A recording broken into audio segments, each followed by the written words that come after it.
If you think my declined card meant I was broke, you're wrong. I just stopped paying for people who hurt me, stole from me, and called it love.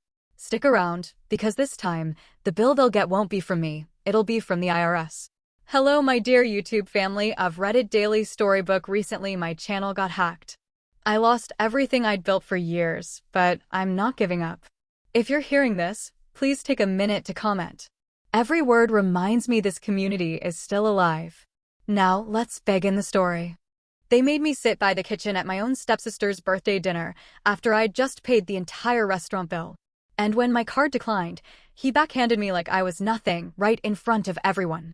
But what they didn't know is this: I wasn't the broke one. I was the silent owner of their debt, and that night, I was finally done playing the good daughter.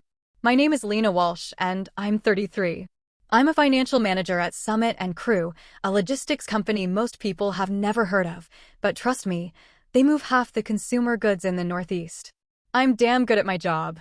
Numbers, they just make sense to me in a way people never have. Maybe that's why I didn't see this coming, even though the math had been staring me in the face for years. The restaurant was called the Sterling Room, one of those places with exposed brick and Edison bulbs that charges $30 for a burger. It was Tessa's 18th birthday, and my mother, of course, had insisted on something special for our baby girl. And naturally, when the check came, it would land right in front of me. It always did. I got there 15 minutes early, wearing my best dress, a navy blue sheath I'd bought for client meetings. The hostess led me to our reserved table, and I saw it immediately, the chair by the kitchen door. You know the one, partially hidden behind a decorative column, always a little wobbly, where servers would brush past you all evening with their heavy trays. Lena's here, my mother announced when she arrived with Robert and Tessa. It was like my presence was both completely expected and vaguely disappointing. She air-kissed somewhere near my left ear, careful not to smudge her lipstick. Robert didn't even acknowledge me. He pulled out chairs for my mother and Tessa, then settled himself at the head of the table like a king surveying his domain. He'd gained weight, his belly straining against his polo shirt, a shirt I'd probably paid for indirectly through one of their emergencies. Tessa, I have to admit, looked beautiful. Her blonde hair was curled and pinned up, and she wore this pink dress that made her look older than 18. She gave me a small, distant smile, the kind you'd offer a distant relative at a funeral, then immediately turned to show her boyfriend something on her phone. The boyfriend, Tyler or Taylor or something with a T, sat next to her, all jaw and no conversation. Tessa's friends, Madison, Brittany, and another blonde whose name I never caught, filled the remaining seats. They chatted about college applications and spring break plans while I just studied the menu, calculating what this dinner was going to cost me. Order whatever you want, I heard myself saying when the server arrived. It's a special night. The words just came out automatically, you know? Programmed by years of conditioning. Tessa beamed and ordered the lobster. Of course she did. Robert went for the ribeye, well done with extra butter. My mother chose the salmon, but could you make sure there's no oil? I'm watching my figure. I ordered a Caesar salad. That's all. My mother's voice carried that familiar note of judgment. You're not on another one of your diets, are you? Just not that hungry, I lied. The truth was, I'd already done the math. With drinks and dessert, we were looking at close to $800. My checking account? $1,200. Rent was due in 5 days. The conversation just flowed around me like water around a stone. Tessa's friends gushed about her acceptance to State University, early admission, they emphasized, as if I hadn't written her application essays. Robert told the same story about his glory days playing high school football, the one where the details changed each time, but he always scored the winning touchdown. My mother laughed too loudly at something Madison's mother had posted on Facebook. Nobody asked about my promotion. Nobody asked about the conference I presented at last month. Nobody asked about anything at all. When the food arrived, I just watched them eat. Tessa took photos of every dish for her Instagram. Robert complained his steak wasn't hot enough and sent it back. My mother picked at her salmon and pushed half of it away, declaring herself stuffed after 5 bites. So, Lena, Brittany suddenly addressed me, probably out of politeness more than actual interest. Tessa says you work with money, financial management? I nodded. Corporate logistics. That sounds boring, she giggled, and the others joined in. Someone has to pay for dinners like this, I said quietly. The words just slipped out before I could stop them. The table went silent for a moment. Robert's fork paused midway to his mouth. My mother's smile tightened at the corners.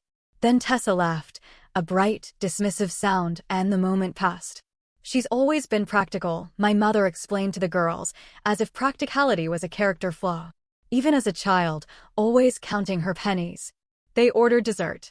A massive chocolate cake appeared with 18 candles, and the entire restaurant sang. I smiled and clapped along. The good daughter. The reliable one. The one who could always be counted on to pick up the check. When the server brought the leather folder, he placed it directly in front of me without asking. They all knew. Everyone at that table knew exactly how this would go. I slipped my credit card inside without even looking at the total. The server returned a few minutes later. He leaned close to my ear, speaking quietly. I'm sorry, ma'am, but the card was declined. Do you have another form of payment? The words seemed to echo in the sudden silence. Every face at the table turned toward me. Tessa's friends exchanged glances. My mother's mouth formed a swallow of surprise that was entirely performative, you know? But it was Robert's reaction that I'll never forget. He stood up slowly, his chair scraping against the floor. His face had turned that particular shade of red I remembered from my teenage years, the color that meant someone was about to pay for his embarrassment. He walked around the table with deliberate steps, and I knew what was coming before his hand even moved. The slap wasn't as hard as it could have been. Robert was always careful about leaving marks that might raise questions. But in that quiet restaurant, it sounded like a gunshot. My cheek stung, and I tasted copper where my teeth had cut the inside of my mouth. You stupid, useless bitch, he hissed. You can't even do this one simple thing after everything we've done for you. The restaurant had gone completely silent. I could feel every eye on us. A woman at the next table had her phone out, probably recording. Tessa wasn't laughing anymore. She was looking at her plate, her birthday tiara slightly askew. I stood up carefully, my legs steadier than I'd expected. I pulled my backup card from my wallet, the emergency visa I kept for actual emergencies, and handed it to the horrified server. Run this one, I said calmly. It'll work. As I waited for him to return, I looked around the table one last time. My mother was fussing with her napkin, refusing to meet my eyes. Robert had returned to his seat, muttering about ungrateful children and constant disappointments. Tessa's friends were all suddenly fascinated by their phones. But Tessa herself was looking at me now. And for just a moment, I saw something flicker across her face. Not sympathy exactly, but maybe recognition. Maybe she was finally old enough to understand what her birthday dinners had cost me, in every sense of the word. The server returned with my card and receipt. I added a 40% tip. He didn't deserve to suffer for our family drama, and signed my name with a steady hand. Happy birthday, Tessa, I said. Then I walked out of the Sterling room, past the hostess stand, past the valet station, and into the cool April night. My phone started buzzing before I even reached my car. Text after text, call after call. I didn't need to look to know what they said. But as I sat in the driver's seat, my cheeks still throbbing, something had finally shifted inside me. They thought the declined card meant I was broke. They thought they'd finally drained me dry. But they were wrong. That card had been declined because Robert had opened a supplementary account in my name 3 days ago, maxing it out before I'd even known it existed. I knew because I'd seen the notification that afternoon. I'd chosen not to transfer money to cover it. I'd wanted to see what would happen. Now I knew. And now, finally, I was done. I sat in my car for 20 minutes that night, engine off, just breathing. My phone lit up the darkness like a desperate lighthouse. 37 missed calls, 53 texts. I finally turned it face down and drove home in silence. To understand why I stayed so long, why I kept paying, you have to understand how it started. I was 11 when my mother met Robert at a conference for medical supply sales. She was a receptionist. He was a regional manager who wore too much cologne and laughed too loud at his own jokes. My father had left 3 years earlier, just walked out one Tuesday morning and never came back. No explanation, no forwarding address, no child support. My mother never recovered from that abandonment. She wore her desperation like perfume, and Robert could smell it from across a crowded room. They married quickly in a courthouse ceremony where I was the only witness. I wore my Easter dress from 2 years before, the hem hitting awkwardly at midcalf. Robert didn't have any family there. They're all back in Ohio, he said, though I later learned he'd grown up in New Jersey. At first, he tried to win me over. Ice cream trips, movie tickets, the occasional, "How was school, kiddo?" But when I didn't immediately warm to him, when I didn't call him dad or laugh at his jokes or pretend he belonged in our small apartment, his interest curdled into something else. "She's a bit cold, isn't she?" I heard him tell my mother one night. Not very affectionate. She's shy, my mother defended weakly. She'll warm up. But I didn't warm up. And by the time I turned 14, Robert had stopped trying. I became furniture in my own home, something to work around, occasionally useful, mostly ignored. When Tessa was born, I thought things might improve. A baby could soften anyone, right? Wrong. Tessa's arrival only crystallized my position in the family hierarchy. She was the real daughter, the wanted one, the fresh start. I was the reminder of my mother's failed first marriage, the sullen teenager who didn't fit the family portrait Robert wanted to project. Lena, watch the baby while we go to dinner. Lena, Tessa needs a diaper change. Lena, why is she crying? You must have done something. I became an unpaid nanny, expected to be grateful for the privilege. When I started working at 15, bagging groceries at the local supermarket, Robert decided my paychecks were family contributions. Room and board aren't free, he'd say, holding out his hand every Friday. About time you learned that. My mother said nothing. She'd perfected the art of selective blindness by then, floating through life on a cloud of white wine and willful ignorance. As long as Robert stayed, as long as she wasn't alone again, she could pretend everything was fine. I saved what I could, hiding cash in a tampon box under my sink. $20 here, 30 there. It took 2 years to accumulate enough for college application fees. When my acceptance letter came from State University with a partial scholarship for academic merit, Robert's first words were, "How are you planning to pay for the rest?" Student loans. Work study. I've got it figured out. Loans, he laughed. In this economy, you'll be paying those off until you're 50. Better to skip the whole thing. I can get you full-time at my buddy's warehouse. But I went anyway, surviving on ramen and determination. I majored in finance because I never wanted to be financially vulnerable again. I wanted to understand money, how to make it, keep it, grow it. How to never end up like my mother, dependent on a man who treated kindness like currency. During college, the requests started as emergencies. My mother would call, voice trembling. The car broke down and Robert's between jobs. Just this once, we'll pay you back. Then, Tessa needs braces. Insurance won't cover all of it. You understand, don't you? And the landlord's threatening eviction. Robert's commission check is late. Just until Friday. I promise. The promises were as empty as my bank account became, but I kept sending money because the alternative, letting my baby sister suffer for our parents' failures, felt worse than my own hunger pangs. After graduation, I got the job at Summit and Crew, entry-level, but with a clear path upward. I moved into a studio apartment 40 minutes from my childhood home, far enough to feel like escape, close enough that my mother could still reach me with her guilt. The pattern solidified. I'd build up savings, then drain them for a family crisis. Robert's job losses became suspiciously regular, always right when rent was due. My mother developed mystery illnesses that required expensive treatments insurance wouldn't cover. Tessa, sweet, spoiled Tessa, always needed something for school, for dance, for the endless activities that would look good on college applications. You don't have kids, my mother would remind me during our weekly calls. You don't understand the expenses. And you're doing so well now. It's what family does. What family does, as if family was a one-way street where I gave and they took, where my success was communal property, but my struggles were mine alone. I started keeping a spreadsheet. Not out of resentment at first, just habit. I tracked everything in spreadsheets. But as the numbers grew, as $50 became $500, became $5,000, became more than I wanted to acknowledge, the document became something else. Evidence.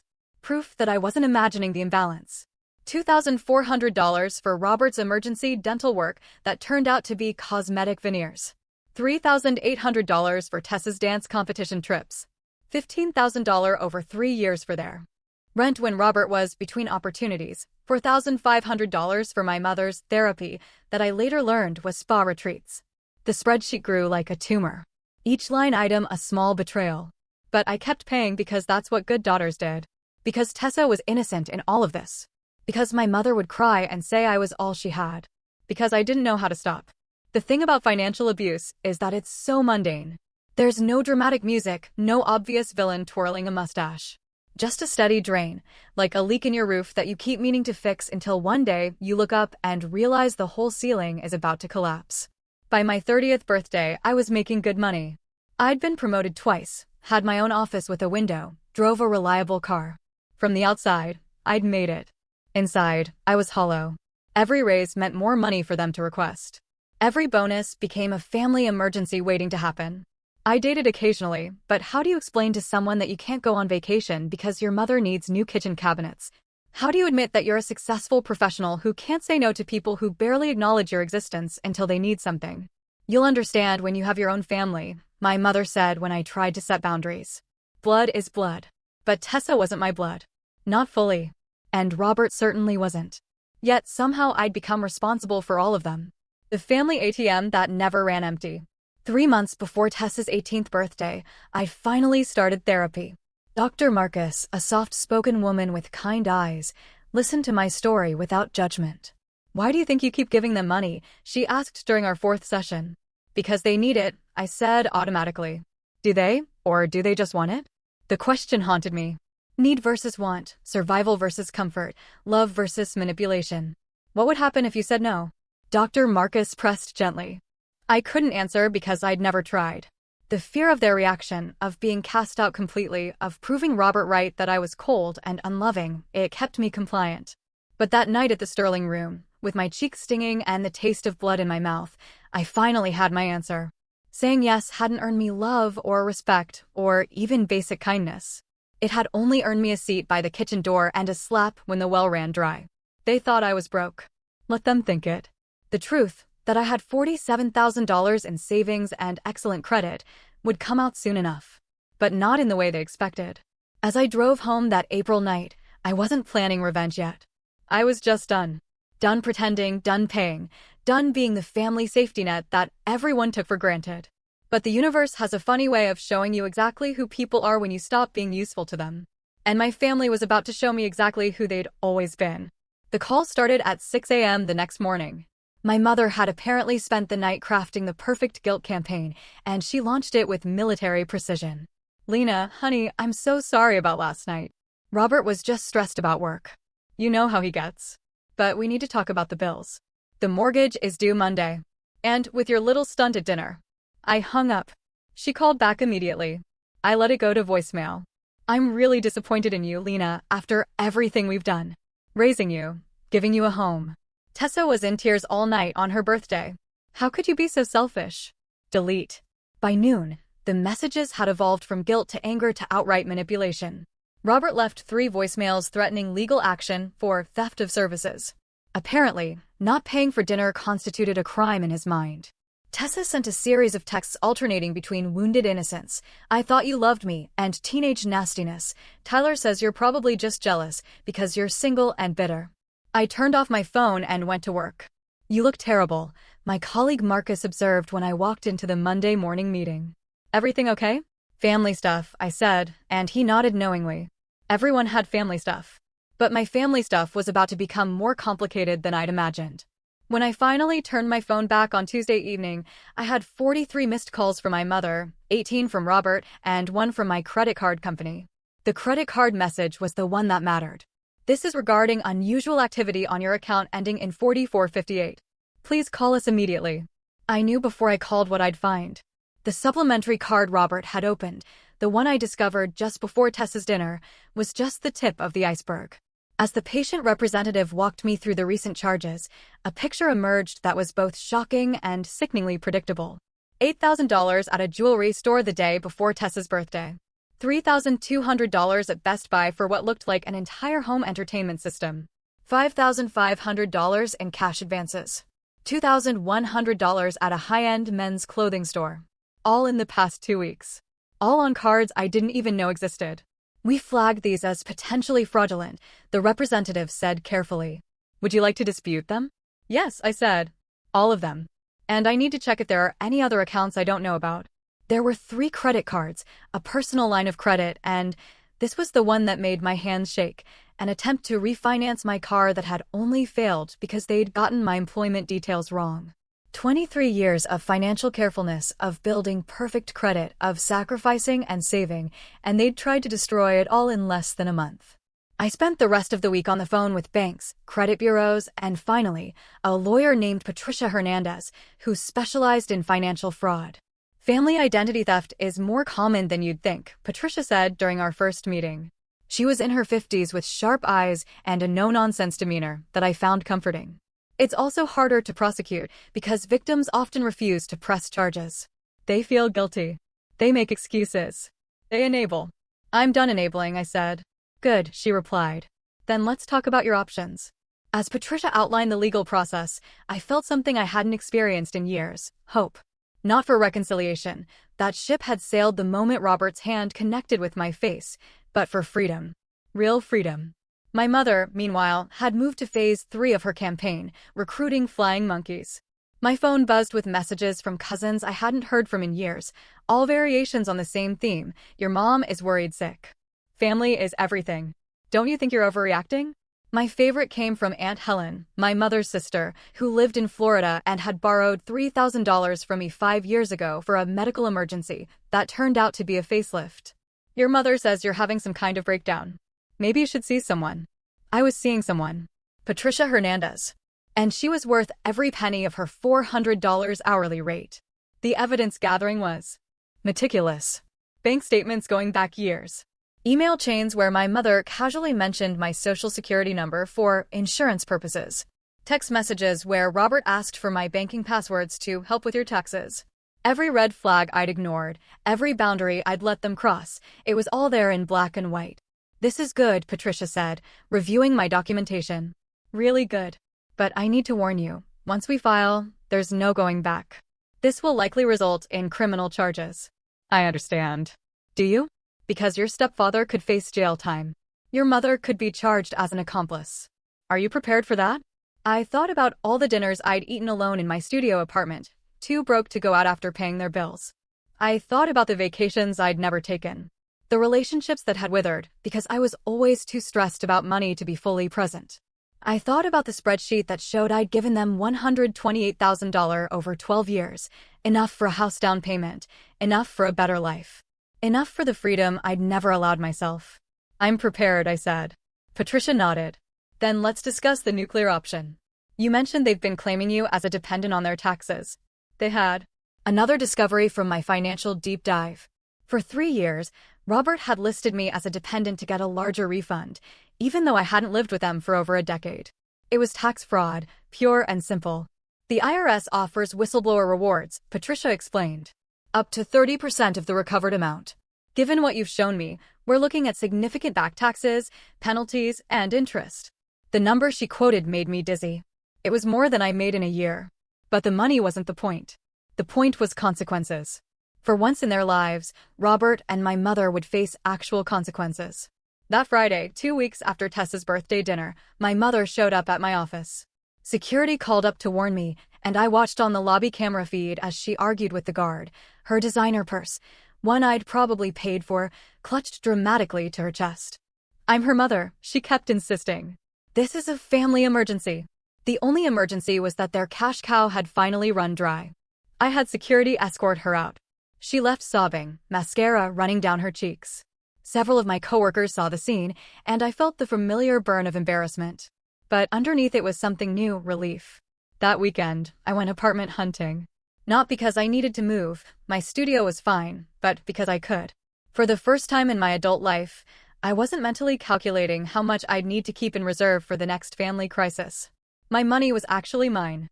I found a 1-bedroom in a better neighborhood with actual closet space and a balcony overlooking a small park.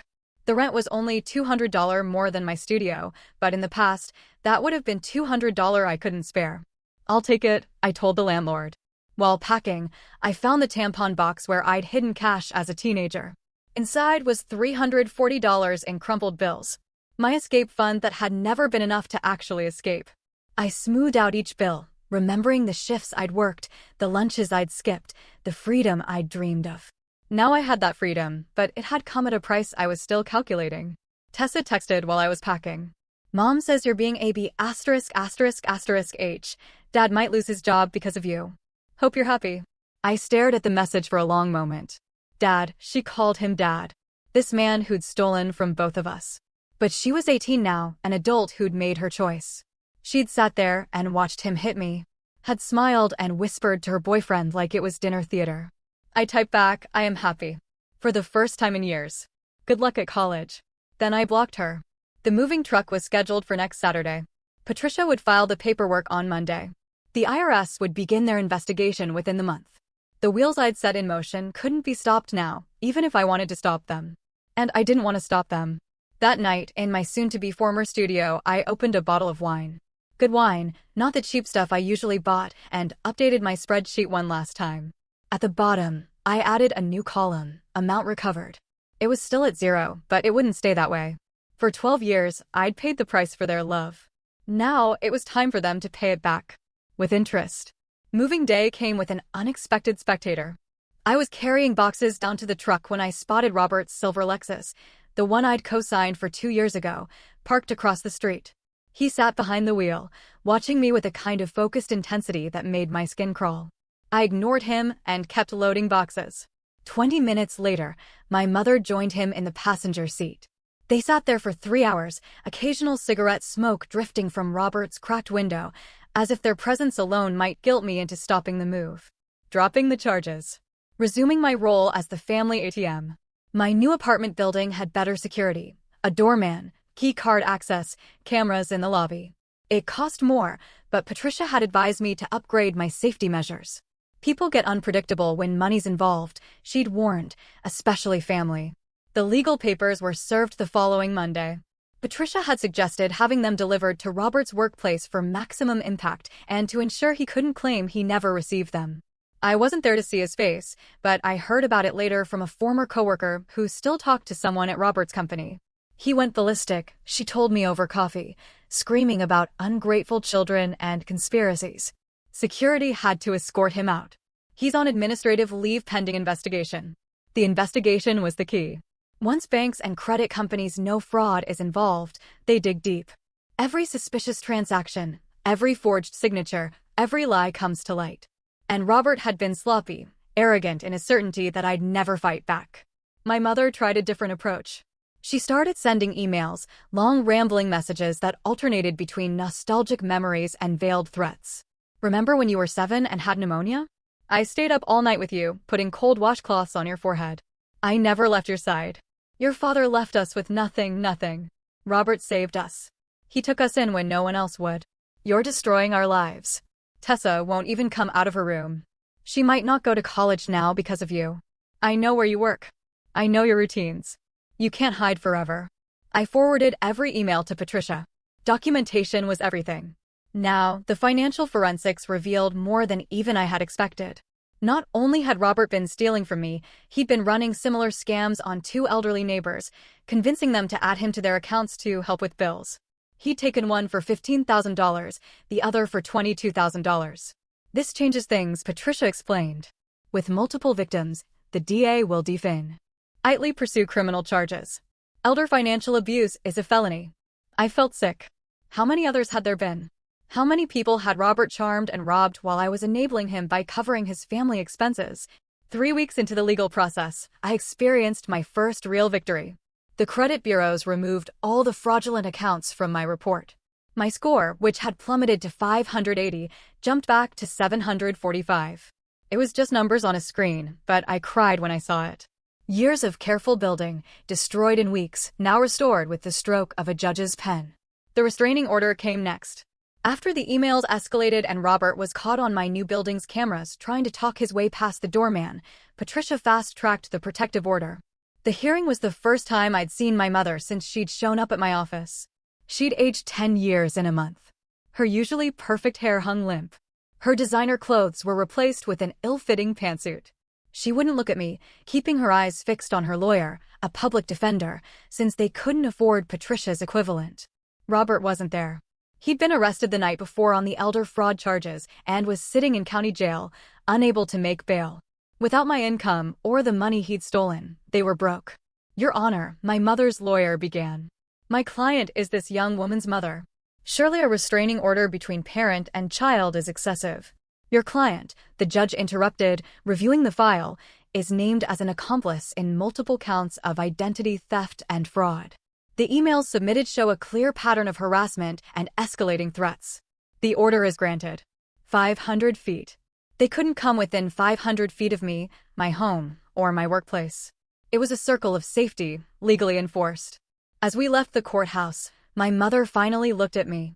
For a second, her mask slipped, and I saw pure hatred in her eyes. Not disappointment, not hurt, hatred. As if I was the one who'd stolen, who'd lied, who'd drained her dry. I hope you're happy, she hissed. I'm getting there, I replied. The IRS moved slower than the criminal courts, but Patricia assured me they were thorough. The audit notice arrived at my mother's house, my former home, in late May. 3 years of fraudulent returns claiming me as a dependent, plus Robert's unreported income from his various scams, plus penalties and interest. The total they owed was staggering. Tessa graduated high school the first week of June. I knew because her Instagram was still public, filled with photos of her in cap and gown. My mother stood beside her in one photo, smile strained, looking gaunt, and a dress I recognized from 5 years ago. Robert was notably absent, still in jail, awaiting trial. I felt a pang looking at those photos.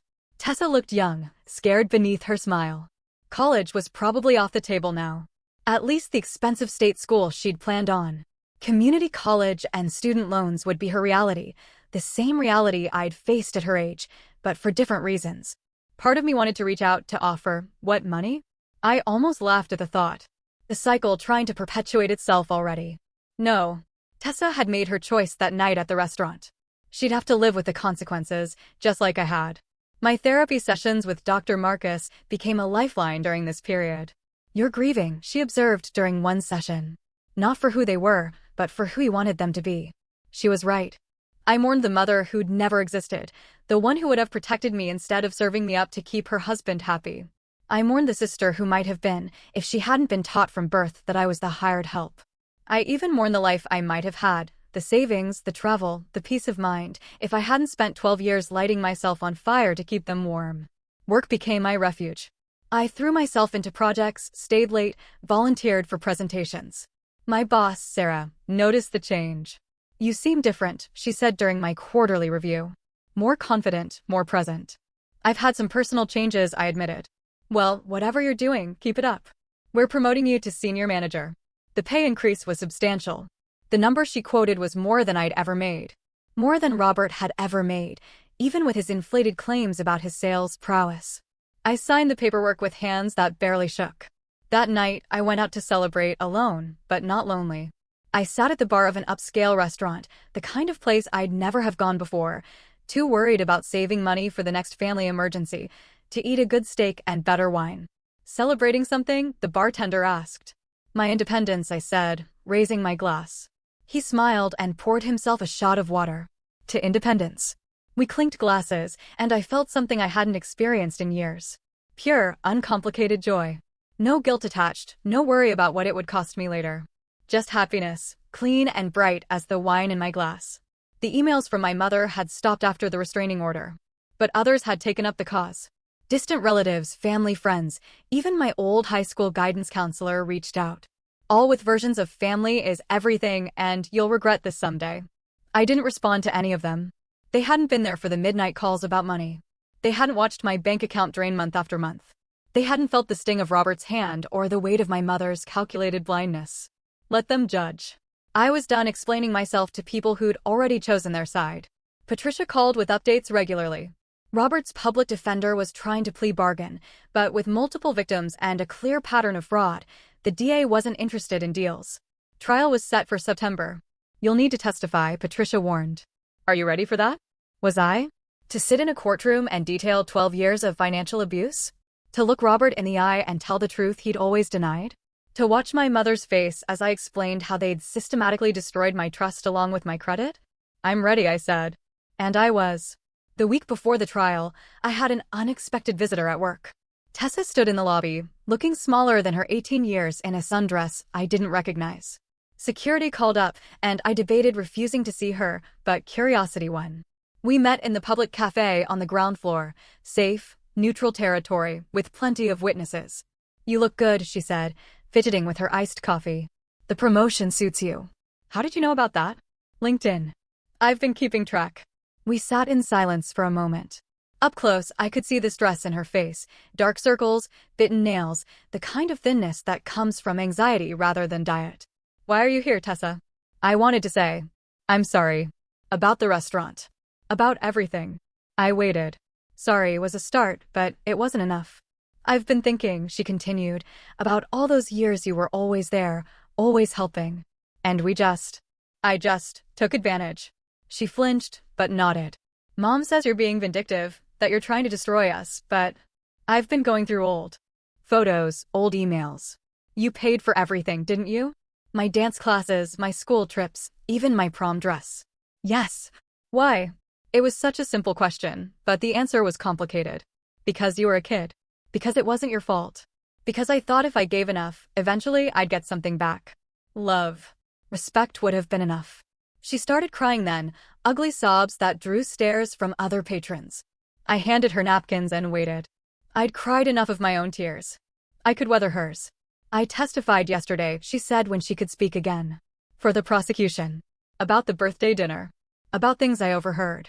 About Dad, Robert, bragging about using your information. This was news. Patricia hadn't mentioned Tessa was cooperating. That must have been hard. He's been lying to us for years. Taking money from other people, too. Mom knew. She had to know.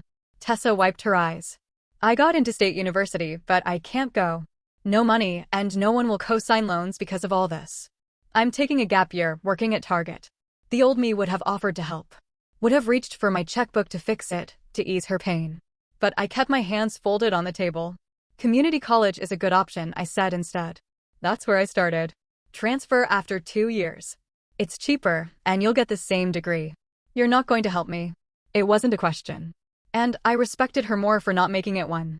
No, I'm not. Not with money. But if you want advice about financial aid, scholarships, building credit, I can offer that. She nodded, gathering her dignity. That's fair. More than fair, probably. We talked for another 20 minutes, not about the trial or the family, but about practical things, budgeting, FAFSA applications, work-study programs. The kind of guidance I'd had to figure out alone at her age. When she left, she paused at the door. Lena, that night at the restaurant, I should have said something when he hit you. I was scared, but that's not an excuse. I'm sorry. Thank you, I said, and meant it. That weekend, I did something I'd been putting off. I went through the physical reminders of my old life. Boxes of photos, birthday cards, the world's best sister mug Tessa had given me when she was 7. Each item was a small grief, a moment when I believed things might get better. I kept a few things. The mug, because it reminded me of the hopeful child Tessa had been, a photo of my college graduation where I stood alone because my family had been too busy to attend, a card my mother had given me when I got my first job, back when she still seemed proud of me. The rest went into the donation bin. Someone else could use the picture frames, the knickknacks, the costume jewelry my mother had regifted to me over the years. I didn't need artifacts from a life I was leaving behind. The trial started on a Tuesday. I wore my best suit, the charcoal one I'd bought for important client meetings. Patricia met me outside the courthouse, briefcase in hand and war face on. Remember, she said, stick to the facts. Don't editorialize. Let the evidence speak for itself. The courtroom was smaller than I'd expected. Robert sat at the defense table, wearing an ill-fitting suit and the expression of a man who'd finally run out of people to con. He'd lost weight in jail, his face gaunt, that commanding presence reduced to nothing. My mother sat in the gallery, front row. She wore black, as if in mourning, clutching tissues she never actually used. When I took the stand, our eyes met briefly. I searched for something, remorse, understanding, even honest hatred, but there was only the same calculated blankness she'd perfected over the years. Testifying was easier than I'd expected. Patricia had prepared me well, and the prosecutor walked me through the evidence methodically. Bank statements appeared on screens. Emails were read into the record. That comprehensive spreadsheet displayed for the jury to see. Can you tell us the total amount you gave to the defendants over 12 years? $128,743, I said clearly. Not including interest on credit cards they opened in my name, or opportunities one missed because I couldn't afford them. The defense attorney tried to paint me as a bitter woman seeking revenge. He highlighted my good salary, my promotion, suggested I could afford to help family in need. Isn't it true you voluntarily gave these funds? No one forced you. Financial coercion is still force, I replied. When you're told your sister won't eat unless you pay. When you're blamed for every hardship. When helping is the only way to maintain any relationship with your family. Yes, that's force. He pushed harder, but the evidence was overwhelming. The credit cards opened without permission. The tax fraud.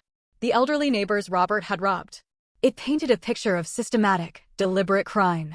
I was on the stand for 3 hours. When I finally stepped down, I felt empty, but clean, like I'd lanced an infection that had been poisoning me for years. The jury deliberated for only 4 hours. Guilty on all counts. Robert's face when they read the verdict was something I'll never forget. The moment a man who'd always talked his way out of consequences realized the bill had finally come due. Sentencing would come later, but the prosecutor estimated 3 to 5 years, plus restitution. My mother wasn't charged as an accomplice, insufficient evidence of direct participation, but she'd lost everything anyway. The house, the car, the lifestyle built on my exhaustion and others' trust. Outside the courthouse, Patricia shook my hand. You did good. How do you feel? Free, I said. She smiled. That's the point. The money you'll get from restitution and the IRS whistleblower claim, that's just bonus. The real win is getting your life back.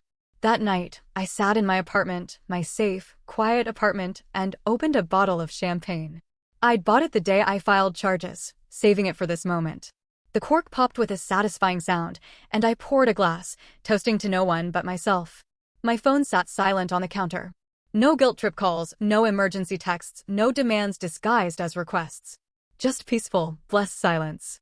I thought about Tessa starting her job at Target next week.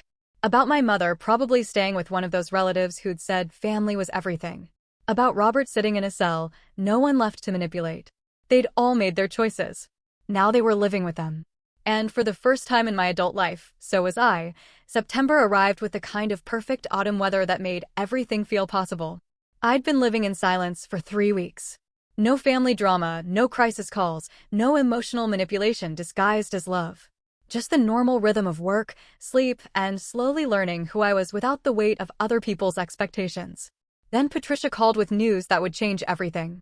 The IRS investigation is complete, she said. Are you sitting down? I was at my desk reviewing quarterly reports. Should I be?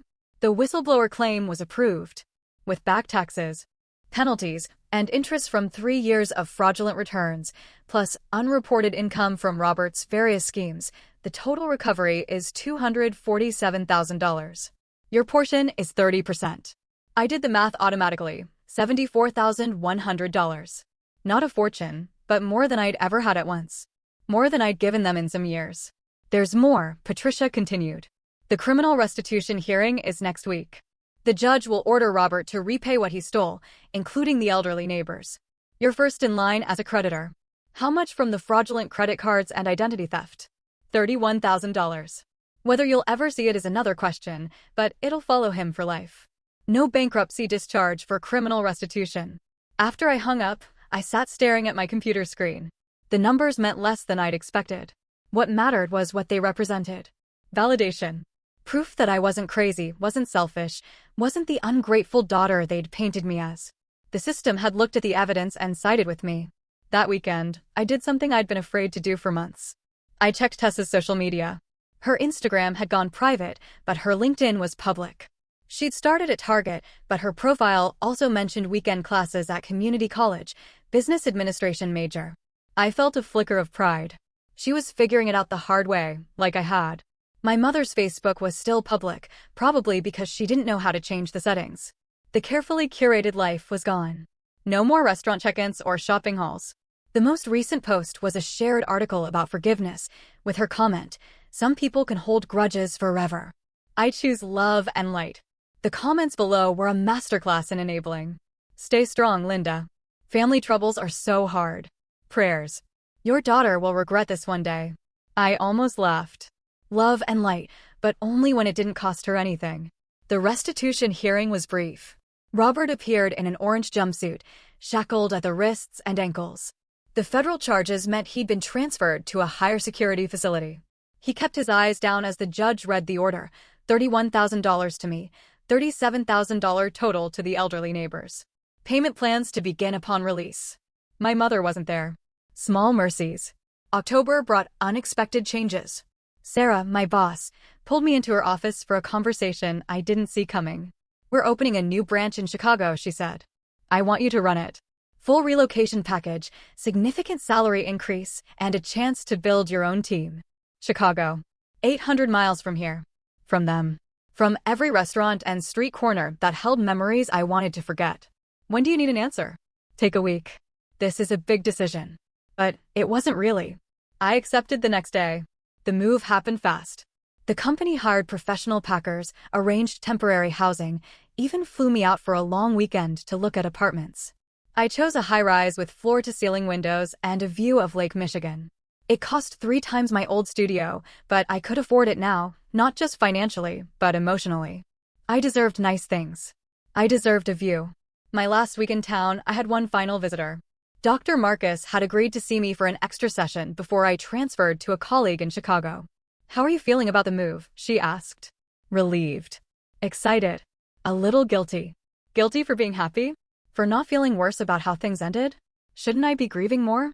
Dr. Marcus smiled. "You've been grieving for years. For the family you should have had, the support you deserved, the life you might have lived. The fact that you can feel joy now? That's not something to feel guilty about. That's healing." She was right. I'd done my grieving in real time, spread over 12 years of disappointment. This wasn't the sharp pain of fresh loss. It was the dull ache of accepting what had always been true. They'd never loved me the way I'd loved them. And that was okay. It had to be. My going-away party at work was small but warm. Colleagues I'd kept at arm's length for years suddenly felt like the family I'd chosen.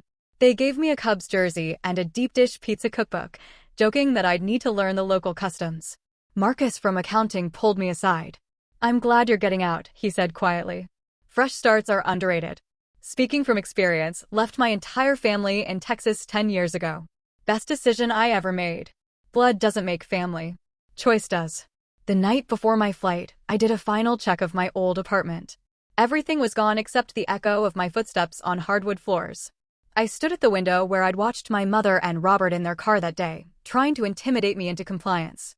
They'd lost, not just in court, but in the larger battle for my life. They'd wanted me small, grateful, perpetually giving. Instead, I was leaving bigger, freer, and finally putting myself first. My phone rang. Unknown number. I almost didn't answer, but curiosity won. "Lena." The voice was thin, aged. It took me a moment to recognize Aunt Helen. "I'm calling about your mother." "I can't help her. She's sick. Really sick this time. Cancer. She needs." I hung up. Maybe it was true. Maybe it wasn't. Either way, it wasn't my responsibility anymore. I'd paid for her choices and Robert's and even Tessa's. For over a decade. The Bank of Lena was permanently closed. The flight to Chicago was bumpy, but I didn't mind. Turbulence felt appropriate for a life change this big.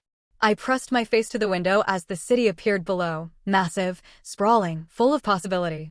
My temporary housing was a furnished corporate apartment in the Loop. I arrived at sunset, the sky painting the buildings gold and pink. After the driver left, I stood at the window, 30 floors up, watching the city pulse with life below. I was alone. No family within hundreds of miles. No one who knew my history, my old role as the family savior. I could be anyone here. I could be myself, whoever that turned out to be.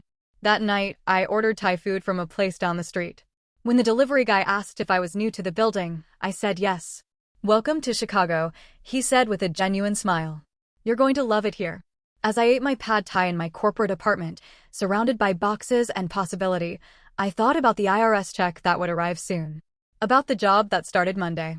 About the life I was building on my own terms. The old me would have felt guilty for not sharing this good fortune, would have calculated how much I could send home, how much suffering I could alleviate. But the old me had died in that restaurant, with the taste of blood in her mouth and her cheeks stinging from a slap she'd never seen coming. This new me? She was keeping every penny. She was building a future. She was choosing herself. Finally and completely. My phone buzzed with a text from an unknown number. Without reading it, I blocked it and set the phone aside. Whatever crisis was brewing back home, it wasn't mine to solve. Outside, Chicago glittered like a promise. Tomorrow, I'd start exploring my new neighborhood. Next week, I'd start my new job. Next month, maybe I'd even try dating again without the baggage of family drama hanging over every conversation. But tonight, I just sat in my window and watched the city lights, feeling something I hadn't experienced in over a decade: peace. The bill had finally been paid. Not by them. They'd never truly pay for what they'd taken. But by me. In years of therapy, in difficult boundaries, in the courage to walk away from people who'd convinced me their love depended on my usefulness. It was expensive, that freedom. But sitting there in my new city, with my new life spread before me like an unwritten check, I knew one thing for certain: it was worth every penny. The Chicago winter hit with a vengeance I wasn't prepared for. By December, the wind off Lake Michigan felt like tiny knives against any exposed skin. But I loved it. The cold felt clean. Honest. Nothing like the suffocating warmth of family gatherings where everyone pretended things were fine. My new office was on the 40th floor of a building in the financial district. Floor-to-ceiling windows, modern furniture, and a team of 12 people who looked to me for leadership. The first few weeks were a blur of meetings, strategic planning, and proving I deserved the position. "You're different from what I expected," one of my analysts, James, said after a particularly intense budget meeting. "How so?" "Most new directors come in trying to change everything immediately. You actually listen." I'd learned the hard way that really hearing people, not just waiting for your turn to talk, was a rare skill. All those years of reading between the lines of my family's demands had taught me to pay attention to what wasn't being said. The IRS check arrived on a Tuesday in early December. I deposited it immediately, then sat in my car staring at the bank receipt: $74,100. More money than I'd ever seen at once. In the past, a windfall like this would have triggered a dozen family emergencies. Now, it was just mine. I met with a financial advisor the next week. "What are your goals?" she asked. "Security," I said without hesitation. "I want to know I'll never be vulnerable again." We set up a diversified portfolio, some conservative investments, some growth-focused, all designed to ensure I'd never have to depend on anyone else. It felt like building a fortress out of numbers and compound interest. Christmas approached with all the subtlety of a freight train. Store windows glittered with family scenes, commercials preached togetherness, and my inbox filled with holiday party invitations. I accepted them all. Why not? I had nowhere else to be. At the company Christmas party, held at an upscale hotel, I found myself actually enjoying the festivities. My team had exceeded fourth-quarter projections, and Sarah had flown in from headquarters to celebrate. "You've transformed this branch," she said over champagne. "I knew you were the right choice. Thank you for taking a chance on me." It wasn't a chance. It was a calculation, and it paid off. As midnight approached, my phone buzzed with a notification. I'd been dreading it. A Facebook memory. 5 years ago. A family Christmas photo where I stood slightly apart from the others, my smile not quite reaching my eyes, while Robert's hand rested possessively on my mother's shoulder and Tessa opened presents I'd paid for. I deleted the app entirely.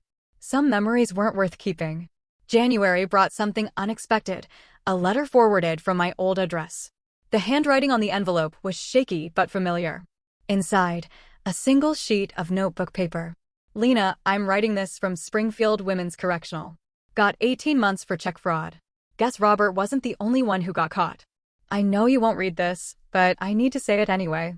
I was a terrible mother. I chose him over you every time. I told myself I was keeping the family together. But really, I was just scared of being alone again. I let him hurt you because it was easier than standing up to him. You deserved better. You deserved a mother who protected you instead of serving you up like a sacrifice. I see that now. Too late. I don't expect forgiveness. I don't even expect a response. I just needed you to know that I know what I did, what I didn't do. Take care of yourself the way I never did. Linda." I read it 3 times, waiting to feel something. Satisfaction. Vindication. Sorrow. But there was only a hollow acknowledgement. She knew. She'd always known. That almost made it worse. I filed the letter with my other legal documents and moved on. February brought better surprises. I joined a hiking group, indoor rock climbing during winter, and met people who knew nothing about my past. There was freedom in that, in being just Lena who worked in finance and couldn't quite master belaying knots. "You're too much in your head, Marcus," different Marcus, a teacher from Lincoln Park, said during one climbing session. "Trust your body. It knows what to do." It was good advice for more than climbing. The restitution payment started arriving in March, $200 a month, automatically deducted from Robert's prison work program earnings. It would take decades to pay off at that rate, but the principle mattered more than the money. Every month, a small reminder that actions had consequences. I used the first payment to buy myself something I'd always wanted but never felt I deserved: a really good winter coat. Cashmere and wool, tailored to fit perfectly. Warm enough to make Chicago winters bearable. It cost more than my old monthly grocery budget, and I didn't feel guilty for a second. April marked 1 year since the birthday dinner. I'd planned to let the anniversary pass unnoticed. But my Chicago therapist, Dr. Winters, had other ideas. Anniversaries of trauma can be powerful, she said. Ignoring them doesn't make them go away. What if you reclaimed this date? So on April 15th, I threw myself a party. Nothing fancy, just dinner at a good restaurant with my climbing friends, my work team, and the handful of Chicago people who'd become my chosen family. We ate too much, drank good wine, and nobody slapped me when the check came. What are we celebrating? James asked as I raised a toast. Freedom, I said. And really good friends. They cheered and clinked glasses, not needing to know the whole story to celebrate with me. That was the beauty of chosen family. They showed up without requiring payment.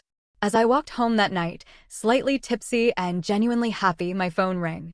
The caller ID showed a number I didn't recognize, but the area code was from home. Hello, Lena. It's me, Tessa. I stopped walking. We hadn't spoken since that day at the cafe. How did you get this number? LinkedIn. I'm sorry to bother you, but I wanted you to know. I got my associate's degree. Graduated with honors. I'm transferring to state in the fall with a full scholarship. That's wonderful, Tessa. Really? I've been working 2 jobs and taking extra classes. It's been hard, but I get it now. Why you were always so tired. Why you saved every penny. I get it. There was a long pause. I could hear her breathing, gathering core. Age. I also wanted to tell you that Mom's out. She's living with Aunt Helen in Florida. And Robert, he got another 5 years. Tried to run this same scam in prison, if you can believe it. I could believe it. Leopards and spots and all that. Are you okay? I asked. With money, I mean. School. I'm figuring it out. Loans, work-study, scholarships. The hard way, like you did. She paused. I'm not asking for money. I wanted you to know I'm okay, and that I'm sorry for everything. I know you are. Maybe someday, when I graduate, when I've made something of myself, maybe we could have coffee. Not as family, just as people who knew each other once. I considered it. The old Lena would have said yes immediately, would have offered to fly her out, pay for dinner, rebuild the bridge they'd burned. But this Lena had learned the value of maybe. Maybe, I said. Ask me again when you graduate. I will. Take care, Lena. You too. After we hung up, I stood on the sidewalk for a long moment, letting the April wind cut through my expensive coat. Tessa would be okay. She learned the hard lessons early, but she learned them. Maybe that was its own kind of gift. I started walking again, heading home to my high-rise apartment with its lake view and doorman and blessed distance from everyone who'd ever made me feel small. My phone stayed quiet in my pocket. No crisis calls, no guilt trips, no demands disguised as love. Just silence. Beautiful, expensive, hard-won silence. The price of freedom, I'd learned, wasn't measured in dollars. It was measured in the courage to say no, the strength to walk away, and the wisdom to know that some bills should never be paid. And that was a currency I'd finally learned to save. The invitation arrived in June, printed on cardstock so thick it felt like a declaration of war. My cousin Rachel was getting married, the same Rachel who'd sent me 3 paragraphs about family forgiveness after the trial.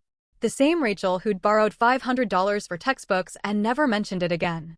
You're invited to celebrate the union of Rachel Marie Hendress and David Paul Morrison. At the bottom, in handwriting I recognized as Aunt Helen's, hope you can make it. Your mother will be there. Time heals all wounds. I RSVP'd no and sent a crystal vase from the registry. Let them talk about my absence. I'd rather be the villain in their story than a character in it at all. Work had become my sanctuary. The Chicago branch was thriving. We'd landed 3 major accounts and expanded the team to 20 people. I'd implemented flex hours and mental health days, remembering all too well what it felt like to drag yourself to work after a night of family crisis calls. You run this place differently, observed Priya, my newest hire.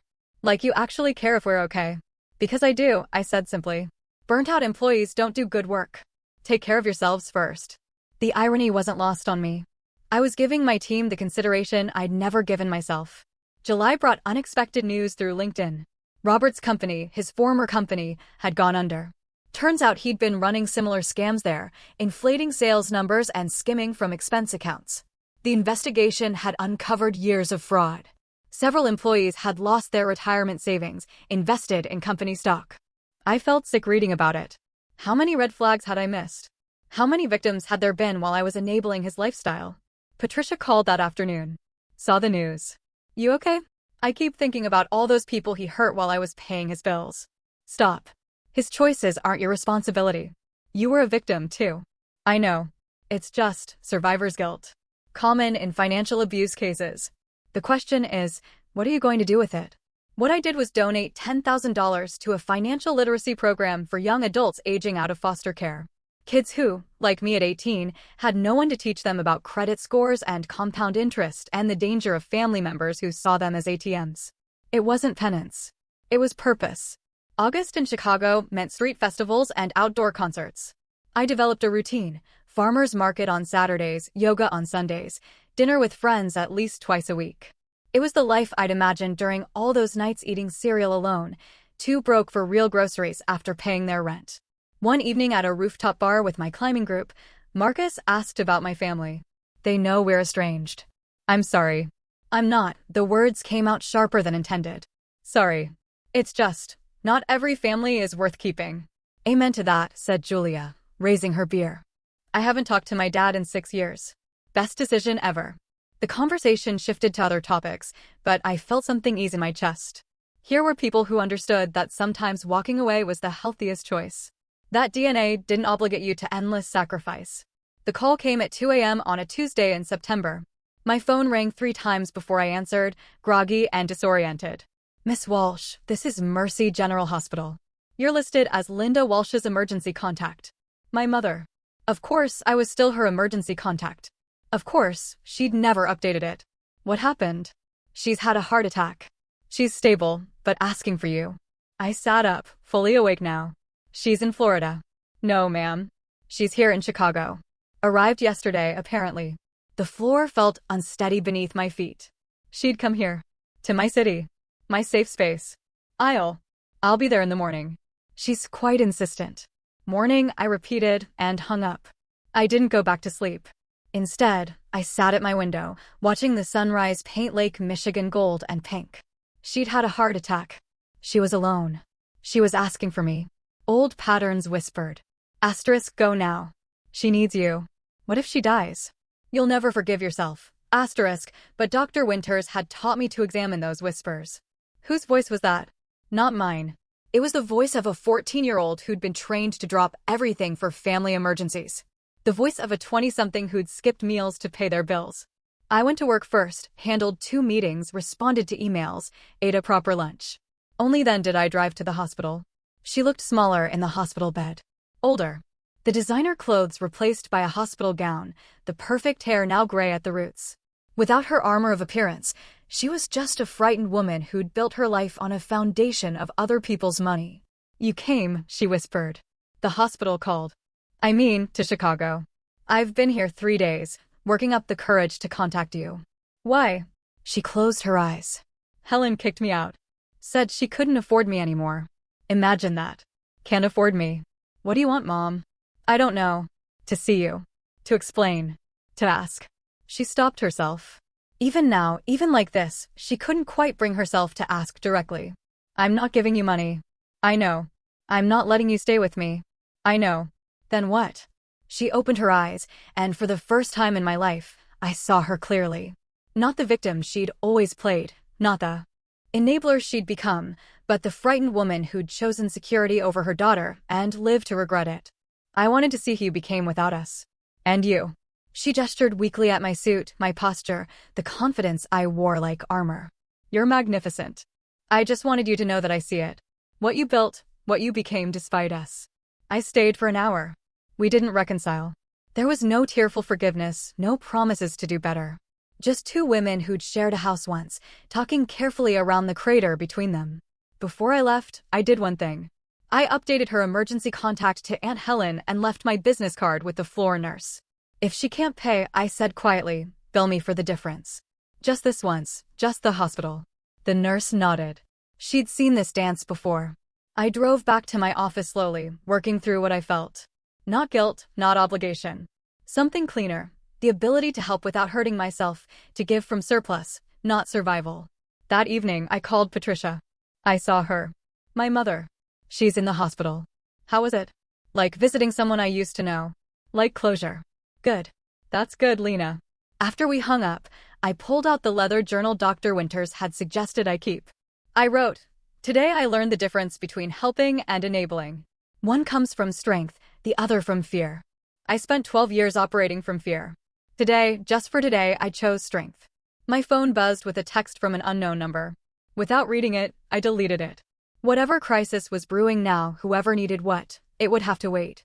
I had dinner plans with friends, a presentation to finish, a life to live. The bill for my past had been paid in full. The only account that mattered now was the one I was building for my future. Deposit by careful deposit, boundary by blessed boundary. And that account, that one would never be overdrawn again. October arrived with its crisp air and changing leaves. I'd settled into my Chicago life completely now. My apartment felt like home. My team at work operated like a well-oiled machine, and I'd even started dating someone. Marcus from the climbing gym had finally asked me to dinner, and I'd surprised myself by saying yes. But October also brought the final phase of my plan, the one I'd been preparing for months without fully admitting it to myself. It started with an email to Patricia. I want to write something. A document. Not for court, just for me. Maybe for Tessa someday. A full accounting of everything. She called immediately. Are you sure? Opening all that up again. I've been thinking about it since the hospital visit. They'll never really understand what they did unless someone spells it out, and I need to spell it out for my own closure. Then do it. But protect yourself legally. No admissions of anything that could be twisted against you. I spent 3 weeks writing it. Not just the financial losses, though those were documented in excruciating detail, but the invisible costs. The therapy sessions at $150 each. The dates I'd canceled because money was tight. The promotions I'd nearly missed from stress-induced burnout. The security deposits I'd lost moving to cheaper apartments after draining savings for their emergencies. But I also documented the gifts, the strength I'd built from surviving them, the financial literacy that came from managing crises, the boundaries I'd learned to set, the family I'd chosen instead of the one I'd been given. The final document was 43 pages. I called it a full accounting, 12 years of financial and emotional debt. I printed 3 copies, one for my files, one for my lawyer, and one I mailed to my mother's last known address at Aunt Helen's house. The cover letter was brief. Mom, this is not a letter seeking reconciliation or payment. Consider it a final statement on an account that's now closed. I thought you should know the real cost of the choices we all made. I wish you well, Lena. 2 weeks later, my phone rang at work. Aunt Helen. You're a cruel girl, she started without preamble. Sending that manifesto. Your mother had another heart episode after reading it. I'm sorry to hear that. Are you? Because it seems like you wanted to hurt her. No, Aunt Helen. I wanted her to understand. There's a difference. She's your mother. And I was her daughter. That should have meant something, too. She hung up on me. I blocked her number and went back to my spreadsheets.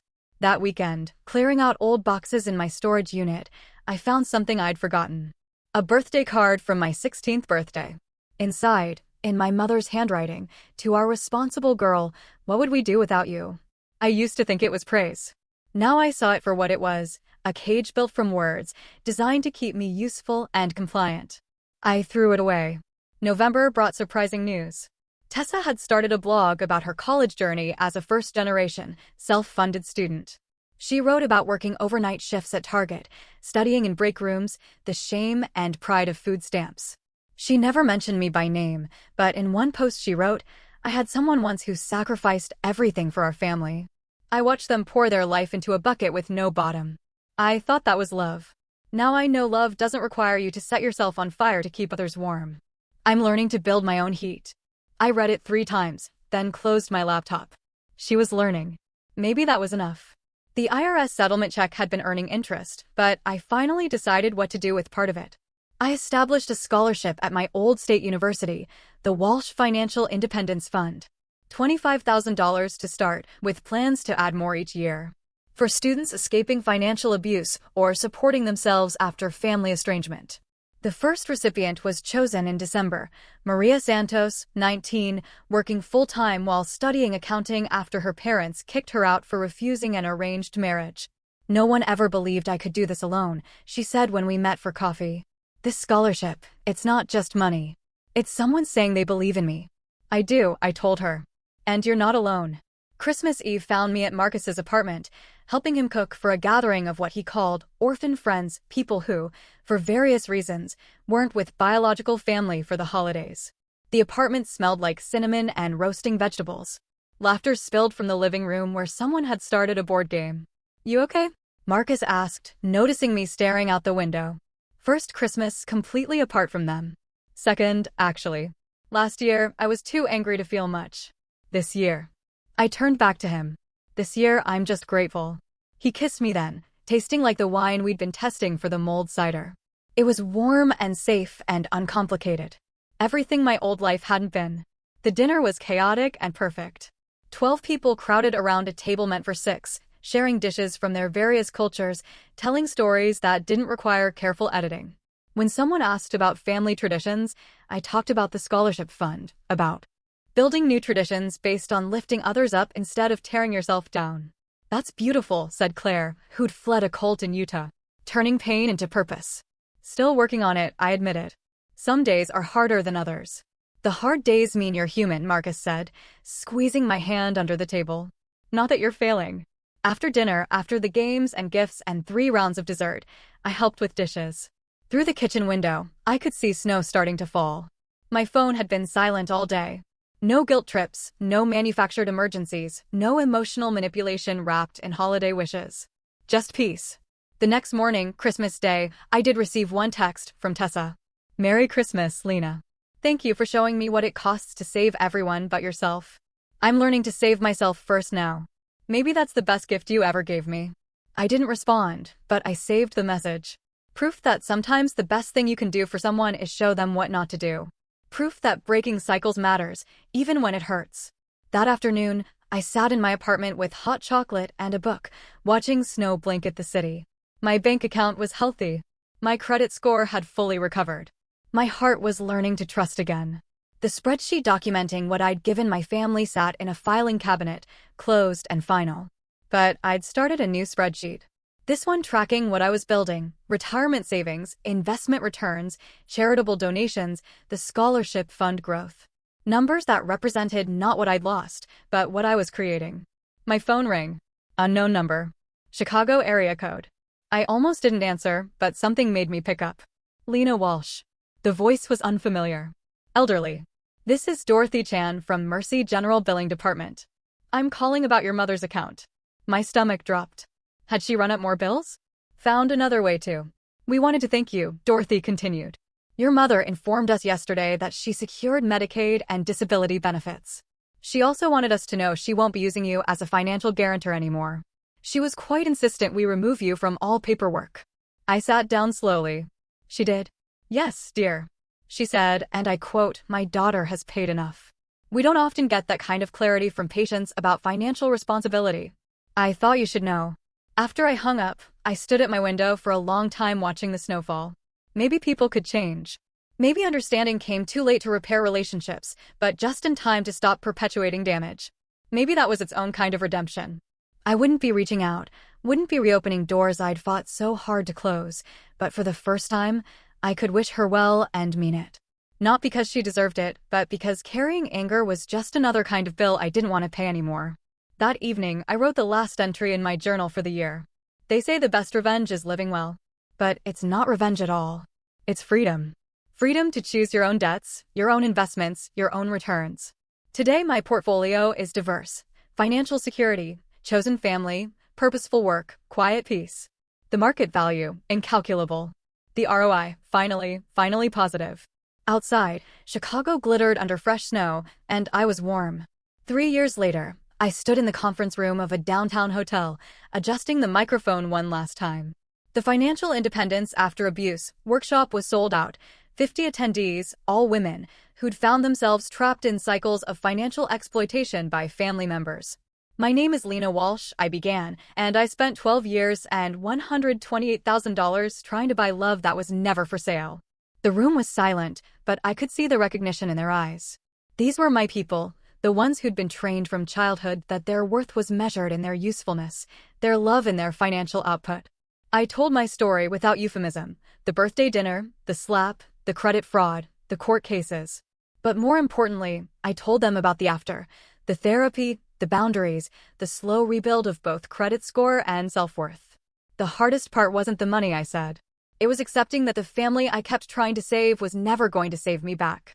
During the break, a woman approached me. Mid-20s, nervous energy, designer bag that didn't match her worn shoes. My mom's been taking my paycheck since I was 16, she whispered. Says it's for household expenses, but she hasn't worked in years. I want to stop, but she'll say you're selfish, cold, ungrateful? Her eyes widened. Exactly. I handed her Patricia's business card. Call her. First consultation is free. And remember, you're not selfish for wanting to keep what you earn. That's literally the bare minimum of adult life. The workshop was part of a larger initiative I'd started. The scholarship fund had grown to $100,000, supporting 5 students per year. I'd written a book, The Price of Blood, Breaking Free from Financial Abuse, with all proceeds going to the fund. Corporate speaking engagements brought in more. Marcus joked that I'd turned trauma into a business model, but he supported it. We'd gotten married the previous spring, a small ceremony with our chosen family. No drama, no guilt trips, no family members measuring their love in dollar signs. You saved yourself, he'd said in his vows. And now you're teaching others to do the same. I've never loved anyone more. Tessa had graduated 6 months ago. True to her word, she'd reached out. We met for coffee on neutral ground, a Starbucks halfway between Chicago and her new job in Milwaukee. She looked good, tired, the way all recent graduates working entry-level jobs looked. But good, clear-eyed, present. I work in nonprofit financial counseling, she said. Helping people in poverty manage debt and build savings. Ironic, right? Or appropriate. I read your book. Cried through most of it. Mom refuses to look at it, but I think that's probably healthy for her. We talked for 2 hours, not as sisters, that ship had sailed, but as 2 women who'd survived the same storm from different lifeboats. When we parted, she hugged me. Thank you, she said, for showing me what not to become. I didn't promise to stay in touch, neither did she, but we exchanged LinkedIn connections. And sometimes I saw her posts about financial literacy and escaping poverty cycles. She was doing good work, making amends in her own way. Robert was still in prison. The last I'd heard, he'd been transferred to a facility in Texas. The restitution payments continued, $200 a month, as regular as clockwork. I donated them directly to the scholarship fund. Blood money transformed into opportunity. My mother had stabilized in Florida, living on disability and Medicaid in a small apartment Aunt Helen had helped her find. We hadn't spoken since the hospital, but Aunt Helen sent occasional updates I hadn't asked for. Linda's in therapy. Linda's joined a church. Linda's volunteering at a food bank. Good for Linda. It had only taken losing everything to find something real. The workshop ended at 4 o'clock. Attendees clustered in small groups, exchanging numbers and stories. I'd learned to build community into these events. Isolation was how financial abuse thrived. As I packed up, my phone buzzed with an email from my publisher. The book had hit the New York Times bestseller list for self-help. They wanted to discuss a second edition, maybe a workbook companion. 5 years ago, I couldn't afford dinner at a restaurant. Now, I was teaching others how to reclaim their financial lives. The irony wasn't lost on me. That evening, Marcus and I attended a gala for the Chicago Financial Literacy Foundation. I wore a dress that cost more than my old monthly rent and didn't feel guilty about it. At our table sat Maria Santos, my first scholarship recipient, now a CPA, working with domestic violence survivors. None of this would exist without you, she said during her speech, gesturing to the room full of donors and advocates. Lena Walsh taught me that walking away isn't giving up. It's growing up.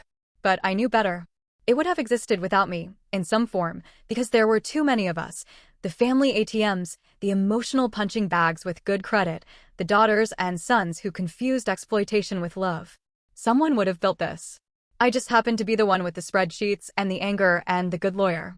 Later, as we walked home along Lake Michigan, Marcus asked, "Any regrets?" I thought about it.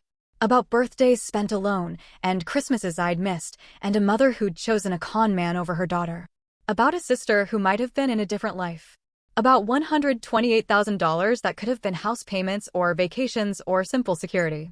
No, I said finally. Regret would mean wishing it went differently, but it had to go exactly this way for me to become who I am, and I like who I am. He squeezed my hand. So do I. At home, I checked my email one last time. Mixed in with the congratulations and workshop feedback was a message from an unknown address. The subject line read, "From someone who should have protected you." I almost deleted it. Then curiosity won. "I know I have no right to contact you. Helen says you're doing amazing things. She sent me an article about your book. I won't ask for forgiveness because I don't deserve it. I won't make excuses because there aren't any. I chose him over you over and over until there was nothing left to choose. I just wanted to say I see it now. All of it. The price you paid for my cowardice. The strength it took to stop paying. The grace in how you've turned that pain into purpose. I'm proud of you. Not that my pride matters anymore. But you should know that somewhere in Florida, your mother finally understands what she lost and what you gained by letting go. Be happy. You paid enough for all of us. Linda. I read it twice, then forwarded it to my therapist with a note for discussion next session. Then I closed my laptop and went to find my husband. We had dinner reservations at 8. A new place that didn't take cards. Cash only. The kind of restaurant that would have terrified me once. Now it was just dinner, just life, just another choice I could afford to make. The bill, when it came, would be split fairly, paid in full. No hidden costs, no emotional interest, no family discount that wasn't a discount at all. Just a clean transaction between equals, the way it always should have been. And for that, for the ability to finally freely choose, I was grateful beyond any accounting.